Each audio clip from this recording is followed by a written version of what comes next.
Radio Mega.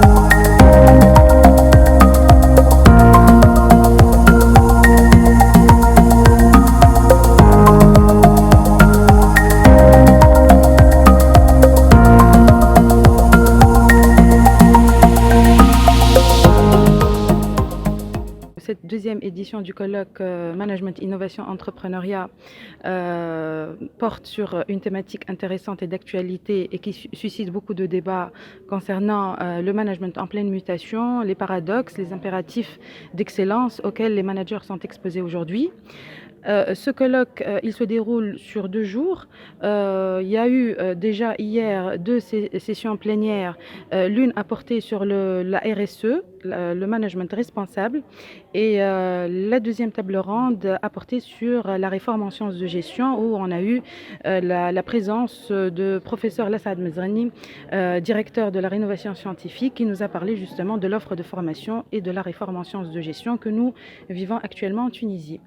Aujourd'hui, la première séance s'est déroulée autour du Meet Editor, c'est-à-dire qu'il y a eu la présence du rédacteur en chef de la revue RIPCO, qui est une revue classée FNEJ, et qui a parlé des normes de publication et comment réussir la publication dans une revue classée, donc que ce soit CNRS, FNEJ ou autre.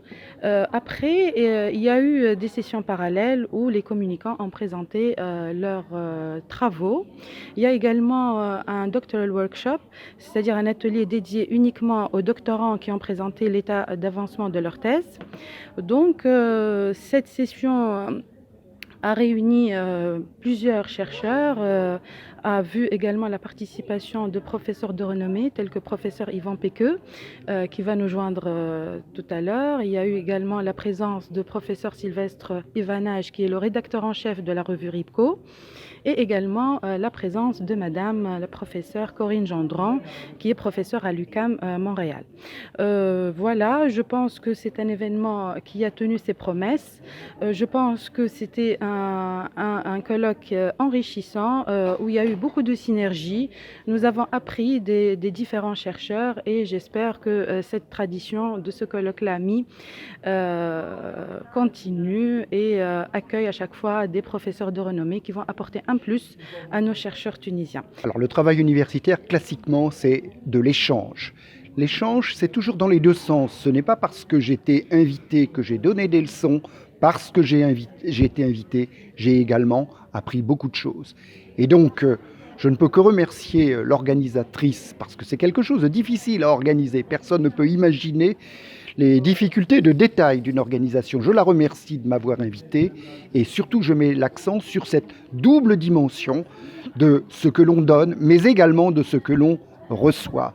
Et là, en l'occurrence, le parterre des personnes qui sont venues assister à ce colloque, c'est-à-dire principalement des personnes jeunes qui ensuite ont vocation à faire une carrière universitaire, donc à la fois sont représentatives d'une demande, mais en même temps ont exprimé des éléments qui, pour moi, ont enrichi ma connaissance. Donc, merci pour la qualité et surtout la possibilité d'avoir ces lieux d'échange. Aujourd'hui, on assiste à la deuxième conférence internationale du laboratoire Rigueur, qui est un laboratoire de l'ISKE, qui accorde une place importante à la recherche scientifique à travers notamment l'organisation de conférences internationales par ces labos de recherche. Cette conférence-là, c'est la deuxième édition de la conférence en management, innovation et entrepreneuriat du laboratoire. Et cette conférence, en fait, traite justement du management à l'ère des changements, il est en perpétuelle justement mutation. Ça traite aussi de l'incertitude, des paradoxes.